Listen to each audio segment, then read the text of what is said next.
दोस्तों, कभी कभी जिंदगी में ऐसे लोग मिल जाते हैं जो खून के रिश्ते से नहीं लेकिन दिल के रिश्ते से जुड़ जाते हैं। आज की कहानी भी एक ऐसी बहू की है जिसे देखकर पूरे गांव में लोग कहते थे, ऐसी बहू आजकल कहाँ मिलती है।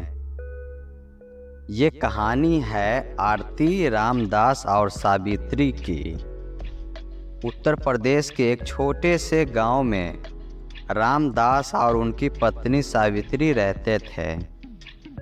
उनका छोटा सा कच्चा घर था और घर के सामने थोड़ी सी जमीन जिसमें रामदास खेती करते थे। उनका एक ही बेटा था, मोहित। मोहित पढ़ाई में अच्छा था लेकिन घर की हालत बहुत कमज़ोर थी। रामदास अक्सर कहते, बेटा, हमारे पास पैसा नहीं है लेकिन मेहनत और ईमानदारी है। मोहित चुपचाप सिर हिला देता। वो जानता था कि उसके पिता दिन रात मेहनत करते हैं। कुछ साल बाद मोहित की शादी तय हो गई। लड़की का नाम था आरती। आरती गरीब परिवार से थी लेकिन बहुत संस्कारी और समझदार।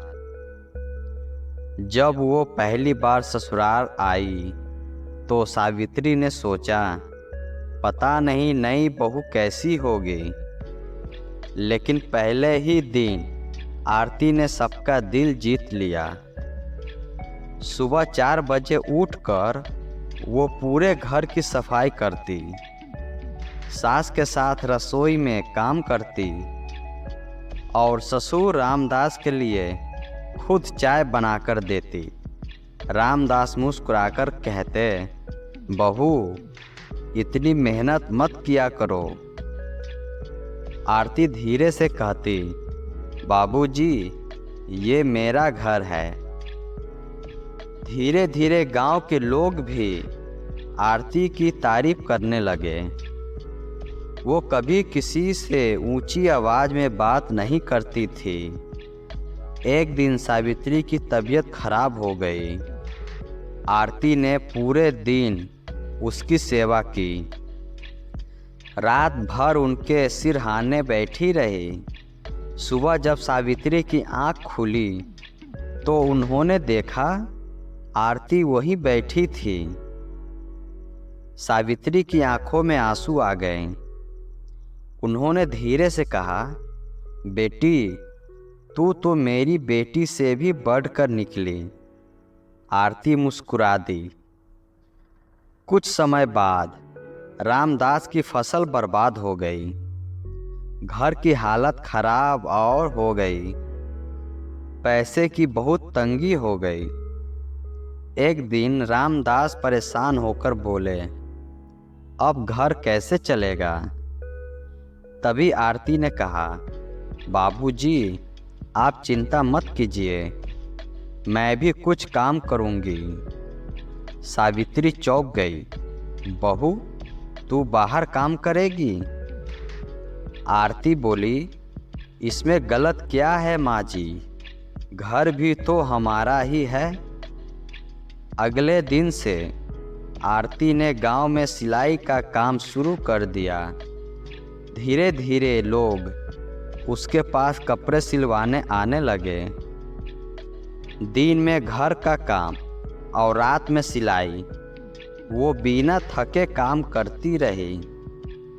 मोहित कई बार कहता, आरती, इतना मत किया करो।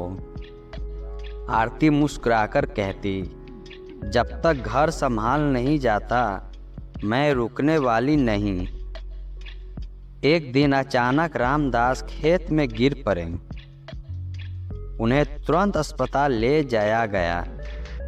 डॉक्टर ने कहा, दिल का दौरा पड़ा है, इलाज के लिए बहुत पैसे चाहिए थे। मोहित घबरा गया लेकिन आरती ने हार नहीं मानी। उसने अपनी शादी के सारे गहने निकाल लिए और बोली, ये बेच दो, मोहित हैरान रह गया। आरती, ये तुम्हारे गहने हैं। आरती बोली, गहनों से ज़्यादा जरूरी बाबूजी है। रामदास का इलाज हुआ। कुछ दिनों बाद वो ठीक हो गए। जब उन्हें पता चला कि आरती ने अपने गहने बेच दिए तो उनकी आंखों में आंसू आ गए। उन्होंने कहा, बहू, तूने तो बेटी से बढ़कर काम किया है। आरती ने उनके पैर छुए और बोली, बाबूजी, आप मेरे पिता जैसे हैं। धीरे धीरे पूरे गांव में आरती की कहानी फैल गई।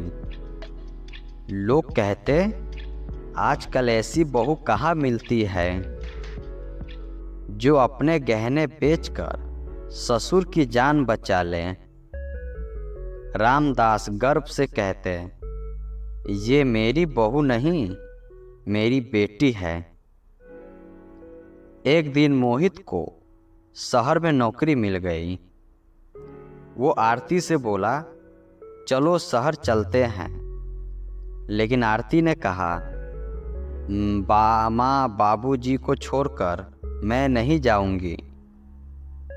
मोहित बोला, लेकिन वहाँ भविष्य अच्छा होगा। आरती बोली, भविष्य से पहले फर्ज आता है। मोहित कुछ देर चुप रहा, फिर बोला, तुम सही कहती हो। उसने शहर की नौकरी छोड़ दी और गांव में ही छोटा सा कारोबार शुरू कर दिया। धीरे धीरे उसका घर फिर से खुशियाँ से भर गया। एक दिन रामदास गांव के चौपाल पर बैठे थे। कोई बोला, रामदास जी, आपकी बहू बहुत अच्छी है। रामदास मुस्कुराए और बोले, भगवान हर घर को ऐसी बहू दे। दोस्तों, आज की दुनिया में जहां रिश्ते अक्सर स्वार्थ से जुड़ जाते हैं, वहीं कुछ लोग ऐसे भी होते हैं जो रिश्तों को दिल से निभाते हैं। आरती ने साबित कर दिया, बहू अगर चाहे तो घर को स्वर्ग बना सकती है। इसलिए लोग आज भी कहते हैं, ऐसी बहू आजकल कहाँ मिलती है।